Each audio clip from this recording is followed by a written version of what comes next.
ये जो समाज में ईर्ष्या बहुत बढ़ रही, जलन बढ़ रही है, इसके पीछे एक बहुत बड़ा कारण है। जब तुम उन्नति करते हो तो अपने आसपास वालों को थोड़ा 10% मदद भी, अगर 10% मदद नहीं करोगे तो वे सब तुम्हारा काम बिगाड़ना शुरू। लोग साफ साफ कहते हैं, अरे उनके धनवान बनने से हमारा क्या फायदा, उनके घर गाड़ी आई तो उससे हमारा क्या फायदा, और उनके घर में ट्रैक्टर आया तो हमारा क्या फायदा। वो अपना फायदा देख रहे हैं, तुम्हारे ट्रैक्टर पर कितना कर्जा है इससे कोई उनको मतलब नहीं, वो देख रहे हैं हमारा क्या फायदा। इसलिए दूसरों को भी थोड़ा फायदा कराइए। 10% दूसरों के लिए ही हिस्सा निकाल लीजिए। धर्म के लिए 10% दान बाद को करिए, पहले ये नादान लोगों के लिए दान करिए, अन्यथा ये डिस्टर्ब करेंगे। और 10% अपने रिश्तेदार, परिवार वालों, कुटुंबियों के लिए भी निकालिए। और 10% जो क्षेत्र में गुंडे हैं, लफंगे हैं, नालायक हैं, और जो उनके लिए निकालिए। 10% राजनीति के लिए भी निकालिए। ये 50% आपको निकालना पड़ेगा। अब बचा 50%, उस 50% में तुम अपना विकास करो, फिर निर्विरोध विकास करो, कोई बाधा है ही नहीं। सीधे हाईवे पकड़ो, जाओ आप तेज गति से, लेकिन सबका परसेंटेज है, क्योंकि आदमी अपना फायदा ढूंढ रहा है।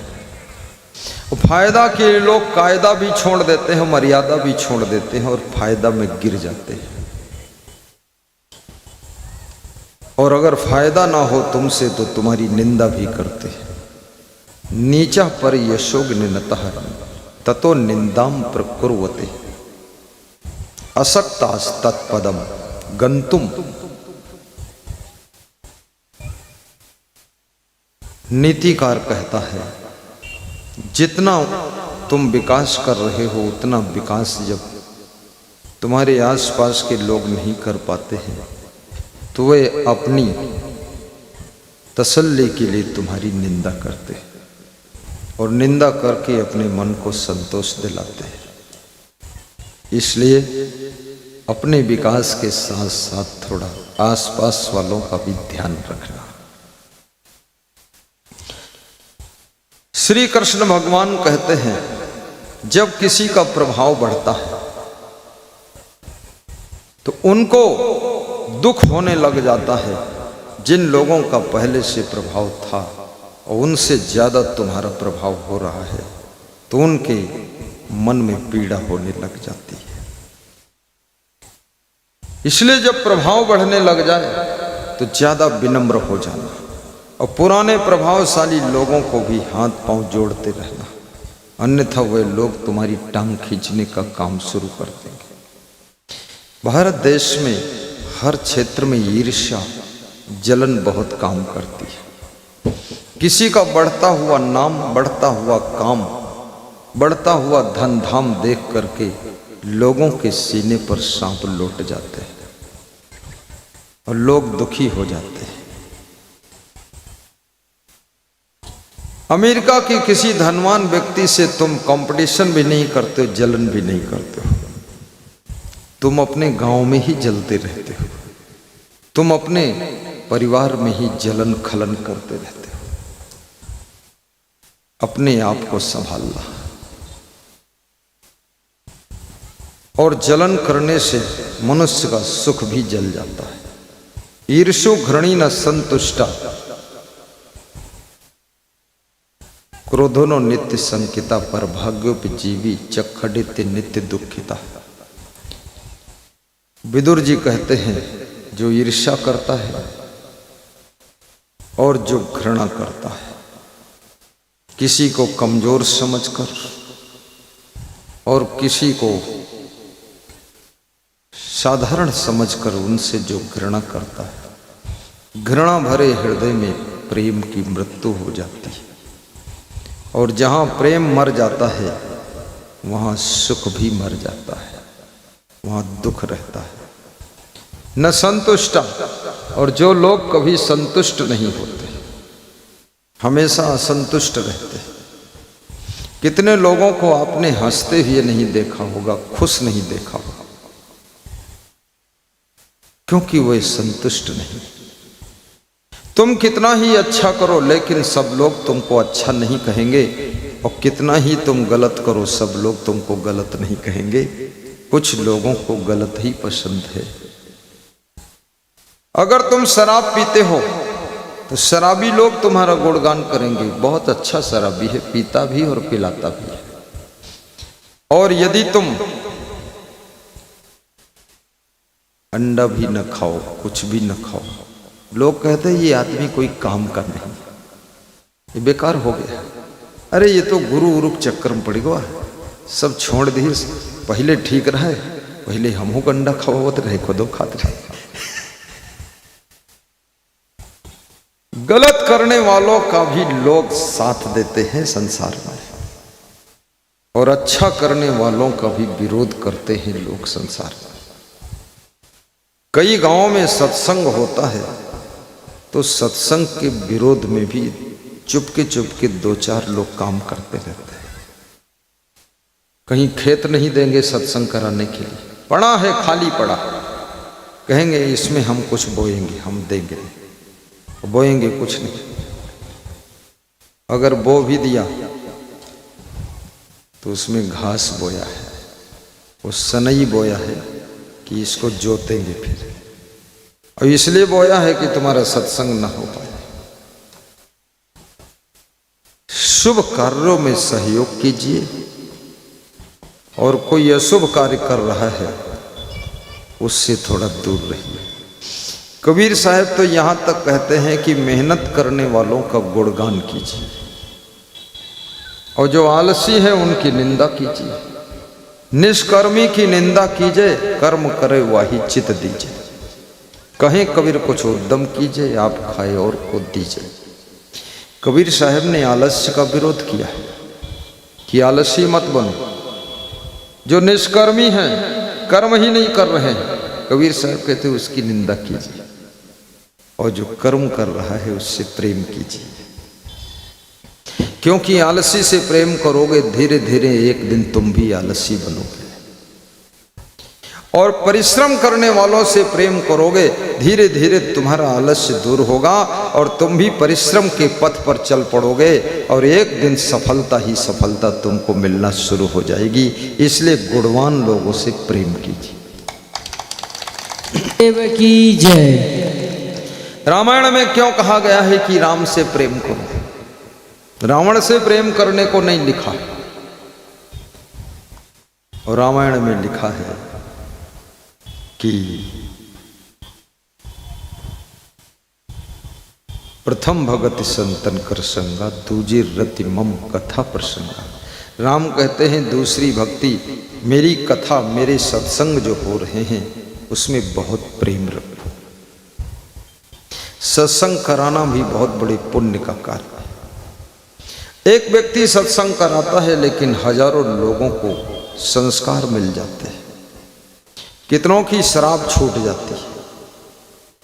आज हमारे पास में आयोजक रमेश जी कई लोगों को लेकर आए कि ये पड़ोस में रहता है, बेधड़क दारू पीता है, और हम लोगों को भी बहुत हल्ला गुल्ला मचाता है, और घर में तो बिल्कुल बेचैन कर देता, इसको छुड़ा दो। तो उससे मैंने पूछा छोड़ना चाहते हैं? बोले हाँ।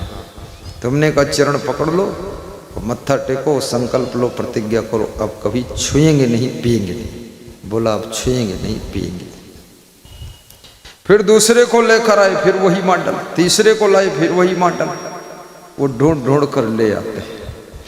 उनके मन में यह है कि इसकी शराब छूट जाए तो इसकी भी उन्नति हो जाए, इसके घर में भी सुख शांति आ जाए, जैसे मैं फला फूला हूं ऐसे वो भी फल फूल जाए। ये उनकी करुणा।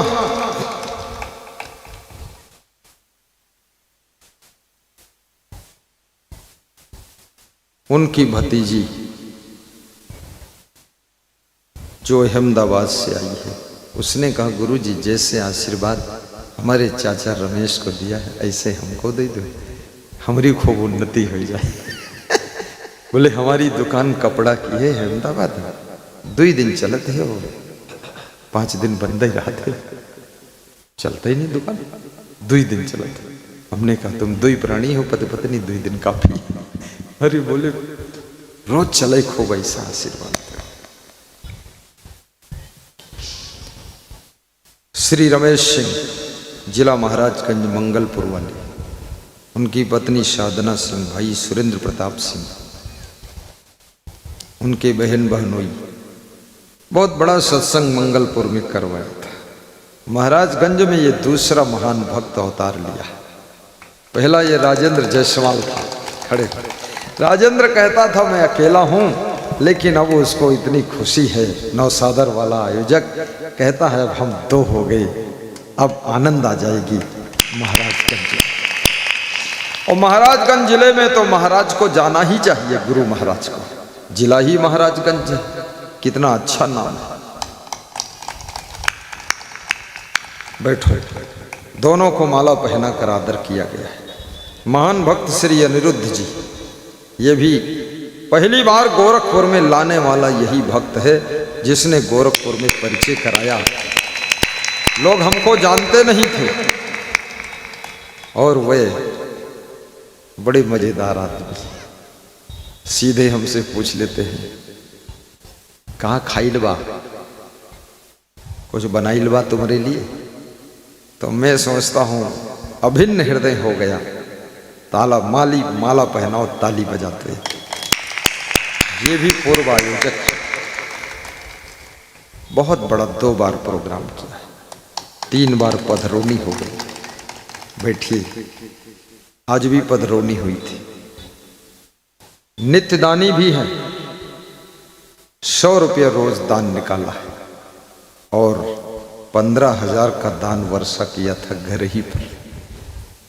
और पधरौनी के उपलक्ष्य में बहुत सामान दिया है, अपनी बुद्धि से सोचकर 21,000 दक्षिणा दिया, गोल तकिया दिया, लंबे तकिया लाए, चादर बिछाने के लाए, थाली कटोरी चम्मच जग गिलास सब लाए और कपड़ा भी लाए। और बोले कि गोल पसंद हो गोल लो, लंबी वाली पसंद हो लंबी लो, दोनों पसंद हो दोनों लो। और बहुत सुंदर उनका बेटा बैजू और गंगेश्वर चप्पल भी लाए। बोली लिबर्टी कंपनी का। मैं तो नाम पहली बार लिबर्टी का चप्पल पहना। बहुत प्रेम से स्वागत किया, खीर पूड़ी खिलाया संतों को, सब्जी और दाल जिसमें भरी होती दाल पूड़ी हमको खिलाया। सेवा बहुत की। किसी भक्त के यहाँ हम जाते हैं, बड़ा दिल खोलकर सेवा करते हैं। पधरौनी एक छोटा कार्यक्रम है। महान भक्त उदयभान सिंह गोरखपुर सिटी के, उनकी पत्नी, तुम्हारा नाम भी साधना है क्या है? अनुराधा देवी, खड़ी हो। अनुराधा, इन्होंने भी बहुत प्रेम से पधरौनी किया। अंदर अंदर इच्छा हो रही है कि सत्संग भी गोरखपुर सिटी में कराऊं, श्री राम पार्क में। और ये छोटी मोटे राजा रानी है, ये सब कि बहुत व्यवस्था है इनके पास, देखने में लगते हैं ऐसे। और श्रीमती मनोरमा जी ने, इन्होंने भी पधरौनी किया था, बहुत सेवा किया था। इनका बच्चा मुझसे कह रहा था गुरुजी तुम्हारी सेवा में दौड़त दौड़त बहुत थकी गए। ऐसे हमारे पास आए बैठ के बोला कहा बहुत दौड़े थे। हमने कहा पधरौनी में ये दशा है, प्रोग्राम करोगे तो क्या दशा। वास्तव में मेहनत तो पड़ती है। शिवरी जिसके पास कुछ नहीं था, रोज झाड़ू गली में लगाती थी, फूल बिछाती थी, बेर रोज तोड़ कर लाती थी और सब कुटिया साफ करती थी, उसी में थक जाती थी। लेकिन विश्वास था एक दिन भगवान आएंगे। और जब गुरु किसी के घर में जाते हैं तो उसको जो खुशी होती उसी को पता होती, सबको पता नहीं होती। उस खुशी में आधी रात तक तो नींद नहीं आती है और व्यवस्था जमाते हैं।